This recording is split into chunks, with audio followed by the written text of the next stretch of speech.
আমাদেরকে আজকে একটা ফেস প্যাক শেয়ার করি। এটা পুরোপুরি হোমমেড। এখানে আমি নিম পাতাটাকে ভালো করে থেতে নিয়ে তার মধ্যে একটু মধু দিয়ে ভালো করে মাখিয়ে নিচ্ছিলাম। আর আমার আগের স্কিনটা তোমাদের দেখিয়ে দিলাম কীরকম ডাল হয়ে গেছে। তারপরে আমি এটা মাখছিলাম, আর এটা এত ঝাঁঝ ছিল নিম পাতাটায়, আমি জানি না কেন এরকম হলো, আমি জানি না তোমাদেরও হয় কি না।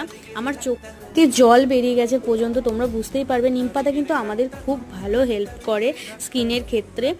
স্কিনে যদি ইচিংয়ের প্রবলেম থাকে সেখান থেকেও আমাদের অনেকটা রিলিফ দেয়, আর সেই হিসেবেই আমি মেখেছিলাম। বাট আমার শ্যুট করেনি তেমন নয়, মুখে অ্যালার্জিও বেরোয়নি, বাট আমার চোখ থেকে প্রচণ্ড পরিমাণে জল বেরিয়েছে, যেটা তোমরা দেখতেই পাচ্ছ।